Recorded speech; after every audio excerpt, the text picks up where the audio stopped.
एक दृष्टांत है। एक बार कुआं समुद्र के पास गया और बोला, नदियों को ही प्यार करते हैं, हमको तो कभी पूछते ही नहीं। पिता के राज्य में ऐसा पक्षपात क्यों? समुद्र बोला, चारों तरफ से दीवार खींचकर बैठने वालों को जो मिलता है वो तुम्हें मिल रहा है। प्यार चाहते हो तो दीवार तोड़कर बाहर आओ और हर दिल के किनारे बहो। तो माय डियर स्टूडेंट, आपके अंदर मिलनसार का गुण होना चाहिए। कुआं अपने एक क्षेत्र में रहता है तो उसको क्या मिलेगा जब तक कि वो बाहर ना निकले। कुएं की तरह एक कुएं का मेढक था, और उसकी एक कहानी मैं आपको बताऊं। पानी जब बरस रहा था तो पानी बरसने से क्या हुआ, पानी ऊपर तक आ गया, तो बाहर का जो मेढक था वो कूद करके उस कुएं में आया। तो पहले वाला जो मेढक कहा, कहना, अरे भाई आप तो हमारे रिश्तेदार लगते हो, हमारे घर परिवार के मालूम हो रहे हो। बोले हाँ हाँ मैं तो बाहर रहता हूँ। बोले ठीक है।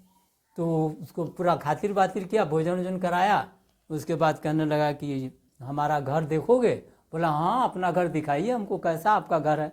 तो उसमें लगा कुएं के अंदर से घुमा कर दिखाने लगा। तो जो बाहर का मेढक था वो कहने लगा कि हाँ ठीक है भाई, बहुत बढ़िया आपका घर है। वो कहने लगा, ये बताइए आपका घर क्या इतना बड़ा होगा? पहले तो क्या किया कि कुएं के बाहर जो है एक सर्कल बनाया। बोला क्या इतना बड़ा घर हो सकता है तुम्हारा? बोले नहीं, हमारा घर इससे भी थोड़ा बड़ा होगा। फिर उसने बड़ा सर्कल बनाया।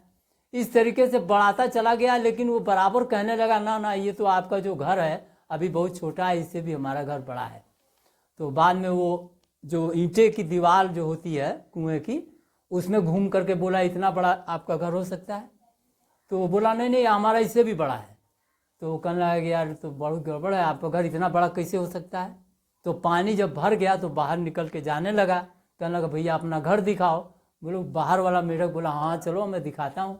अब बहुत दूर चलने लगा। कहना बहुत दूर ले जा रहे हो यार, यहाँ कहाँ तुम्हारा घर होगा? तो समुद्र के किनारे ले गया। बोला देखो यही हमारा घर है। तो कुएं का जो मेढक था उसने सोचा, अरे बाप रे बाप, इसमें तो कितने कुएं घुस सकते हैं। मैं तो समझ रहा था कि इतना ही बड़ी दुनिया हो सकती है।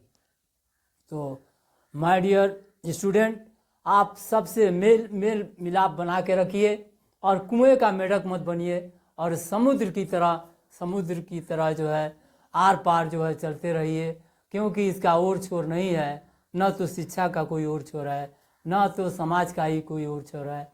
मैं आपसे एक प्रश्न पूछता हूँ, क्या जानते हैं आप 12 कलर में सबसे श्रेष्ठ कलर कौन हो सकता है? देखिए सबसे पहले सबसे श्रेष्ठ कलर सफ़ेद ही होता है, क्योंकि उसके सारे रंग उसमें समा जाते हैं। और आपने विज्ञान में पढ़ा भी होगा, प्रिज्म जो होता है, प्रिज्म के अंदर जब प्रकाश डाला जाता है तो 7 रंगों में विभक्त हो जाता है। तो आप सफ़ेद रंग में 7 रंग की पावर होती है। और कभी आप कचहरी वगैरह में जाएं तो देखें सफ़ेद कपड़ा, काले रंग का कपड़ा पहने हुए वकील दिखाई देते हैं। वास्तव में ये जो निगेटिव कलर है उसको हम कहते हैं ब्लैक, और पॉजिटिव कलर को हम वाइट कहते हैं। वाइट माने जो बेस्ट है, बेस्ट कलर है।